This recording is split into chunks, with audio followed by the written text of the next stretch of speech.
Welcome to Write Now Workshop Podcast, where you can write a book and change the world. I'm your host, Kitty Bucholtz, and this is episode 114, Preparation, an encouraging words episode coming to you on Sunday, December 2nd, 2018. Well, it's coming up to being Christmas. Very exciting. Lots of people who love Christmas have already been starting to think about what they're going to do and Christmas shopping. I've already bought several Christmas presents. We bought a Christmas tree last week. I was so excited. This will be our first Christmas in Sweden. So I've been looking around trying to figure out, what happens here? What should I expect here? So apparently there's going to be lots of outdoor Christmas markets, which is interesting considering the temperatures here. I don't remember seeing lots of Christmas markets outside in California, which has much easier climates to be outside in, but we've got them all over the place, little pop-up markets. I'm super duper excited to go to some.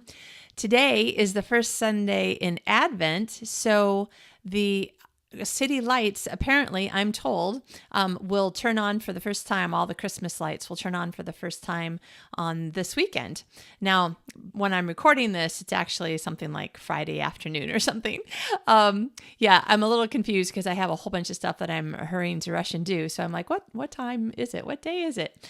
But on Sunday, all the Christmas lights are supposed to go on. So yay! But the other thing I'm noticing is in Sweden, apparently somebody told me it's a thing. It's a thing in Sweden. There are all these Advent candelabras, mostly electric ones where you plug them in so that they aren't actual candles burning in the window.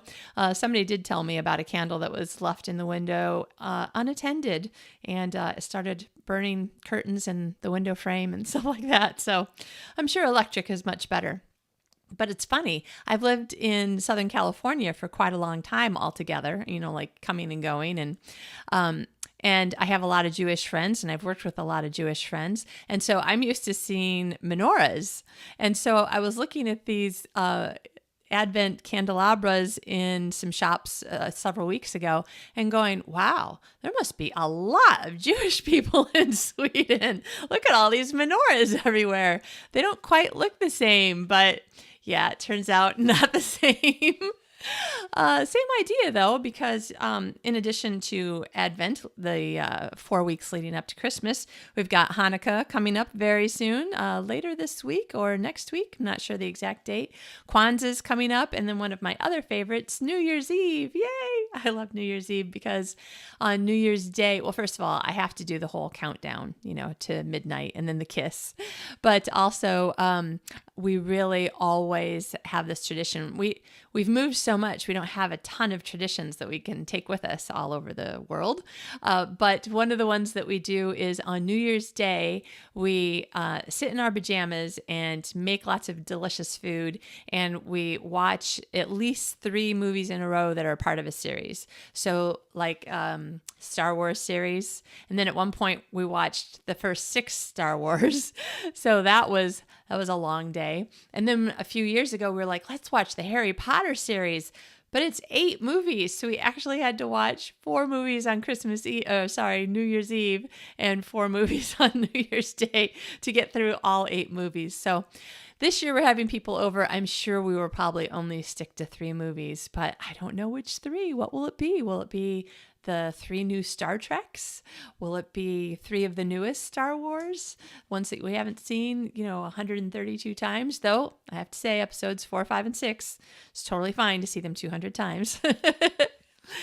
Anyway, so all of these things just, started me thinking about preparation. I'm preparing to take a trip, which is why I can't think of what day and time it is right now. I'm preparing for Christmas. I'm preparing what presents do I want to get for John? What do I want to put on any kind of Christmas list for him to pick out presents for me? I'm like, there's a really cool Wonder Woman coffee mug that I saw that I really want. There was only one left when I saw it, so we'll see. So anyway, as we get closer to Christmas being here and then gone, New Year's is the next thing. And, we start talking about New Year's resolutions. So I'm not talking about that right now. I'm still talking about preparation. So what are the things that you're preparing for physically? I'm preparing to go to a party. I'm preparing to freeze a bunch of stuff so that I can make Christmas cookies for church in a couple of weeks. I'm preparing to figure out what am I going to do with a Christmas tree when all of my Christmas decorations are in a storage unit in the United States? I don't know. I don't care. I'm excited to have a Christmas tree because I don't think we've ever had a full-size Christmas tree before because of all the moving. So super excited. But I'm also preparing new book ideas, and I'm preparing new podcast episode ideas, new guest ideas. I'm preparing for a new job. Yes, I am going to be working at Massive Entertainment, the video game company that my husband works at, starting the first week, well, technically the second week in January, and I'm super duper excited. So I'm trying to prepare, like, what all things do I think that I should know by the first day, stuff like that. And of course, I just had the most amazing, wonderful time. Some of you might have seen it. I was teaching a 2-hour writing class a couple of days ago, and it was live streaming on YouTube. And I loved it. I loved it so much. I was trying really hard to get a ton of information in really fast so that the second time that I meet with these people, we can slow down and talk about their individual books, articles, ideas, stories, etc. But it was so great. I miss teaching in person. I do and have done a lot of teaching online, and doing it live online is, to me, more fun than recorded online. But man, being in a room full of people and all the energy and also being at the front, staring out at the faces and trying to gauge the expressions. Is that the expression of someone who's interested or bored? Because I'm not 100% sure. But then afterwards, people telling you, that was great, I have some ideas, and that just makes me feel so good. So one of the things that I needed to do for that was a lot of preparation, so much, in order to figure out how to give them the information that would be most useful to them from the beginning, and then already knowing what the follow-up information would be so that I knew I was doing things in an order that I thought was appropriate for teaching writing to people who, some of whom have not really written anything before, certainly not anything that they've had somebody else ever read before. So that was really fun, and it made me think I need to start doing more of that in 2019, live in-person teaching, whether it's for individuals or groups or businesses or whatever.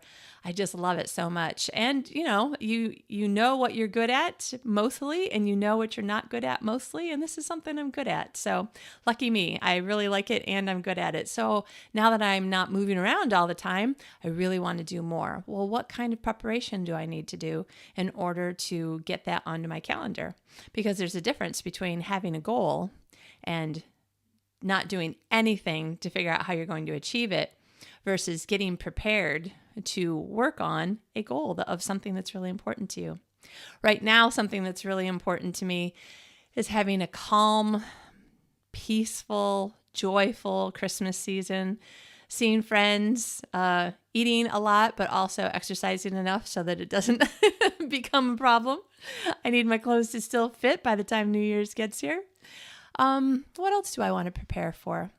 I always really like the idea of Advent and how we're preparing our hearts, not just our lives, but our hearts to be ready to be thinking about what Christmas is. God decided that he was going to come down as a human being and live a full life and then show people how to live and then die sinless so that every single person who's ever done anything wrong, which even if you've ever done one thing wrong, that includes all of us. I can't imagine only having one thing in my life that I had done wrong, but so you see my point. And that so that we can all live together forever, that's a lot of preparation that he had to do. And I feel like, I want to be prepared to really feel it every year, really be invested in it and not just be like, yep, this is the thing we do. And we go to church and then afterwards we go to lunch and, So what else are you thinking about that you want to be prepared for? Maybe spending more time with family, maybe creating a outing or adventure or having people over to your house that are your family in your heart. I don't know. And then writing stuff. So many things to prepare for, right? But also keeping in mind that peace and joy are huge advantages in our hearts as human beings and as creative people. So as you're getting ready for what could be a very busy or a very lonely or a very chaotic or a very fun next 4 or 5 weeks, just think about what you can do to prepare inside your own heart and mind that these weeks are good weeks, that they have lots of peace and joy and smiles and laughter and doing something nice for somebody else, even just one person or lots of people. I hope that this has been an encouraging message to you today. I am excited to talk to you again on Thursday. We have a really interesting interview that's back to nonfiction. I don't get to talk to enough nonfiction writers, so I was very excited to bring you another episode of somebody who is writing nonfiction, and it's really interesting. You're going to love it. So tune in on Thursday, and in the meantime, have a blessed and beautiful and joyful and peaceful week. I'll talk to you later.